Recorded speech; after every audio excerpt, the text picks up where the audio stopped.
আল্লাহ তাআলা কিয়ামতের দিন সাইয়েদনা নূহ আলাইহিস সালামকে বলবেন, নূহ তুমি কি দাওয়াত পৌঁছিয়েছো তোমার উম্মতের কাছে? নূহ আলাইহিস সালাম বলবেন, হ্যাঁ আমি পৌঁছিয়েছি। এবার নূহের উম্মতকে আল্লাহ জিজ্ঞেস করবেন, হে নূহের উম্মতেরা, তোমাদের নবী নূহ কি দাওয়াত পৌঁছিয়েছে?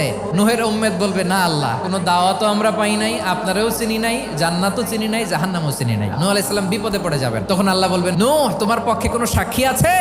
নূহ আলাইহিস সালাম বলবেন, আছে। কে?